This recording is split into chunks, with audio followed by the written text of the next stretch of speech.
ตอนนี้พลตำรวจเอกอังสนานนท์อดีตรองผู้บัญชาการตำรวจแห่งชาติอยู่ในสายกับเราแล้วนะคะสวัสดีค่ะสวัสดีครับพี่เอกครับสวัสดีครับคุณหมิวครับพี่เอกสวัสดีครับพี่แต้มสวัสดีครับผมแต้มครับสวัสดีครับตอนนี้พี่แต้มครับต้องขออนุญาตรบกวนท่านพลตำรวจเอกอังสนานนท์หน่อยนะคะมองยังไงกับปรากฏการณ์ที่เกิดขึ้นข่าวการสั่งเด้งทั้งบิ๊กต่อทั้งบิ๊กโจ๊กท่านเอกมองว่ามันเป็นเรื่องปกติไหมคะคงไม่เป็นเรื่องปกตินะครับเพราะว่าเป็นครั้งแรกที่เกิดขึ้นในกรณีนี้นะครับที่คาดกล่าวหาผู้บัญชาระดับสูงระดับผบ.รองผบ.แล้วก็เป็นประเด็นที่เป็นข่าวครับเป็นเรื่องผิดปกติแล้วครับค่ะอยากจะให้ท่านเอกลองวิเคราะห์หน่อยค่ะว่าปรากฏการณ์นี้เนี่ยมันเกิดอะไรขึ้นทำไมอยู่ๆท่านนายกรัฐมนตรีจึงสั่งเด้งทั้งบิ๊กต่อแล้วก็บิ๊กโจ๊กพร้อมกันเลยอะค่ะครับที่มาที่ไปก็คงเป็นอย่างที่ปรากฏเป็นข่าวนะครับที่จริงผมว่าพี่แต้มคงเล่าได้ดีกว่าผมเพราะว่าติดตามแล้วก็ออกมาสื่อสารซึ่งก็เป็นไปตามนั้นนะครับถ้าประเด็นถามว่าทำไมได้ทั้งคู่ก็เป็นคดีถูกกล่าวหาทั้งคู่เพื่อที่จะตัดปัญหาในการที่จะเข้าข้างหรือลำเอียงแต่ฝ่ายใดนะครับก็เคลียร์ทั้งสองฝ่ายก็ให้ยุติไว้แล้วก็เริ่มนับหนึ่งใหม่ในกระบวนการที่จะต้อง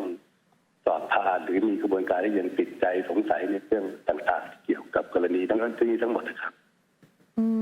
ณตอนนี้เองมีการตั้งคณะกรรมการขึ้นมาชุดหนึ่งเพื่อตรวจสอบข้อเท็จจริงเรื่องที่เกิดขึ้นนะคะโดยมีกรอบเวลาในการทำงาน60วันนะคะท่านพลตำรวจเอกคิดว่าจะจบภายใน60วันไหมคะ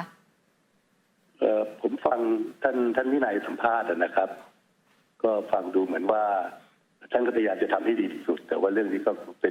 นเรื่องใหญ่เรื่องสำคัญมีพยานหลักฐานมีกรณีที่ต้องพิจารณาเห็นฟังว่าอาจจะต้องมีการแต่งตั้งคณะกรรมการเสริมเพิ่มเติมก็ถ้าโดยประมาณถึงที่ท่านวินัยพูดเนี่ยก็คงจะมีข้อจำกัดไม่สามารถที่จะดำเนินการให้เสร็จสิ้นภายในกำหนดระยะเวลาที่มีคำสั่งไว้เพราะจริงๆแล้วอยากจะเรียนเพิ่มเติมอันนี้เป็นความเห็นส่วนตัวนะครับเพราะอยู่ที่การจะตีความกรอบเขตของการที่จะดำเนินการของคณะกรรมการชุดนี้แค่ไหนส่วนตัวผมมองเป็นพาราเลลนะครับเพราะหมายถึงว่าคณะกรรมการชุดนี้ก็ตรวจสอบสิ่งที่ท่านนายกต้องการข้อเท็จจริงข้อกฎหมายเกี่ยวกับคดีนี้ของทั้งสองคนที่มีการกล่าวหากันแต่ทั้งนี้นะครับถ้าสังเกตดูในคำสั่งที่เขียนไว้ชัดเจนนะครับว่าทั้งนี้เนี่ยไม่ไปก้าวล่วงหรือเกี่ยวข้องอะไรกับคนที่ก็มีอำนาจหน้าที่ในเรื่องนั้นๆอยู่แล้วยกตัวอย่างเช่นถ้าทำเข้าใจผมในคดีปปชก็ว่าไปคดีที่มีปัญหาตีความเนี่ยที่จริงผมติดตามพี่แต้มพูดได้ชัดเจนดีมากนะครับเรื่องที่ตำรวจสอบสวนอยู่ตำรวจก็สอบไปถ้าปปชอ้างว่ามีอำนาจทำก็เรียกตำรวจไปตำรวจเขาก็เตรียมจะอธิบายแล้วว่าทำไมไม่ให้ไปมันก็คงเป็นข้อยุติระหว่างคนที่มีอำนาจอยู่แล้วคณะกรรมการชุดท่านวินัยเนี่ยคงจะไปชี้ขาดหรือวินิจฉัยข้อกฎหมายตรงส่วนนี้ไม่ได้ก็เรียนเบื้องต้นประมาณนี้นะครับค่ะอย่างเรื่องที่เกิดขึ้นเนี่ยคิดว่าผลสอบที่ออกมาเนี่ยไม่ว่าจะออกมาในทิศทางใดก็ตามเช่นอาจจะออกมาว่าโอเคเรื่องจบไม่มีใครผิดเลยบิ๊กต่อกับบิ๊กโจ๊กก็กลับมาทำงานตามปกตินะคะหรือว่าออกมาในลักษณะที่ว่ามีใครคนใดคนหนึ่งกระทำผิดตรงนี้คิดว่าจะถูกเอาไปขยายผลหรือว่ามีความน่ากังวลอะไรไหมคะ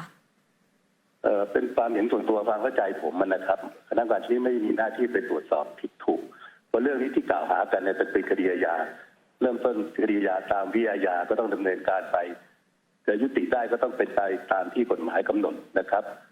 เพราะฉะนั้นที่มีคำพูดมีคำกล่าวของคู่นี้ที่เกี่ยวข้องจะเอาคดีนู้นไปคดีนี้ให้เลิกกันถอนเถิดอะไรเนี่ยมันคงพูดไม่ได้นะครับเพราะที่เรื่องเป็นคดีอาญาเป็นความผิดต่อแผ่นดินต้องมีกระบวนการดำเนินการตามกฎหมายแต่ไม่ใช่จะให้ที่ผู้มีอำนาจหรือจะมาสั่งซึ่งตรงนี้ความรับผิดชอบมันเกิดอยู่กับพนักงานสอบสวนคนที่เริ่มดำเนินการถ้าทำอะไรไม่เป็นไปตามกฎหมายเขาจะต้องเป็นผู้รับผิดชอบนะครับในฐานะที่ปฏิบัติหรือละเว้นปฏิบัติหน้าที่ครับแล้วกรณีที่เกิดขึ้นเนี่ยคิดว่าในมุมของท่านเอกเองเนี่ยฝั่งของบิ๊กโจ๊กซึ่งที่ผ่านมาคนก็มองว่าเป็นแคนดิเดตตัวเต็งมากในเก้าอี้ผู้บัญชาการตำรวจแห่งชาติจากเรื่องเนี้ยถ้าบิ๊กโจ๊กกลับมาได้เนี่ยโอกาสที่จะขึ้นมาเป็นผบ.ตร.ยังมีอยู่ไหมคะก็ยังไกลกว่าที่จะพูดในเรื่องพวกนี้นะครับเพราะว่าต้องเรียนย้อนหลังกลับไปนะครับเมื่อ2-3 เดือนก่อนเนี่ยไม่มีปรากฏข่าวเรื่องการขัดแย้งมีการกล่าวหามีการสืบสวนมีการจับกุมผมก็ไม่แน่ใจว่าอีก6 เดือนนี้ต่อไปสถานการณ์หรือข้อมูลต่างๆซึ่งณเวลานี้ก็ต้องถือว่ามีมากพอสมควรนะครับในแต่ละเรื่อง ที่ยกขึ้นมาก็ต้องดูถ้ามันเป็นความผิดจริยก็ต้องมีการกล่าวโทษมีอะไรขั้นตอนในกระบวนการดำเนินคดีแม้คดีที่เป็นประเด็นอยู่ที่เต่าปูนเนี่ยรับหมายไม่รับหมายออกหมายจับหรือไม่อะไรเนี่ยใครจะสอบสวนเนี่ยมันคงจะต้องรอชี้ชัดถ้าจะอธิมานสมมติถ้ามารับหมายเรียกสั่งฟ้อง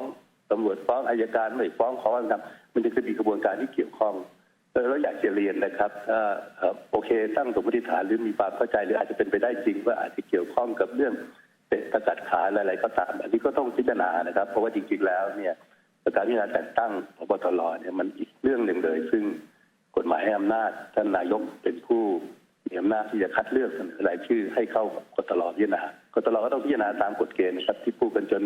คุ้นชินคุ้นหูนะผู้มีคุณสมบัติอยู่ในกรอบหลักเกณฑ์อะไรต่างๆอันนี้ผมว่าเป็นอีกเรื่องหนึ่งซึ่งต้องรอข้อเท็จจริงทั้งหมดในวันที่พิจารณาแต่งตั้งซึ่งต้องเรียนนะครับปีนี้ล่าช้าไปแน่นอนสันนิษฐานได้เลยว่าท่านผบ.ต่อศักดิ์เกษียณไปแล้วกระบวนการที่จะเริ่มดำเนินการได้อนุบัญญัติที่รองรับเรื่องนี้คือกตรว่าด้วยการแต่งตั้งเนี่ยจะมีผลต่อเมื่อวันที่1 พฤศจิกายนตรงนี้ก็ต้องโดยสรุปก็ผมคิดว่าระยะเวลานี้มันยังคงจะมาสรุปแล้วบอกเลยว่าการที่ต้องหามีเรื่องมีราวแล้วเป็นข้อจำกัดหรือไม่นะครับก็คงต้องรอดูตั้งแต่วันที่ 1 พฤศจิกายนเป็นต้นไปครับโอเคค่ะขอบพระคุณมากนะคะวันนี้สอบถามเพียงเท่านี้นะคะครับยินดีครับสวัสดีครับสวัสดีครับพี่แต้มครับสวัสดีกันนายครับสวัสดีค่ะพลตำรวจเอกอังสนานนท์นะคะอดีตรองผู้บัญชาการตำรวจแห่งชาติมาร่วมสนับสนุนท็อปนิวส์นำเสนอความจริงได้แล้ววันนี้เพียงกดปุ่ม Super Thanks แล้วเลือกจำนวนเงินตามที่ต้องการได้เลยครับขอบคุณครับ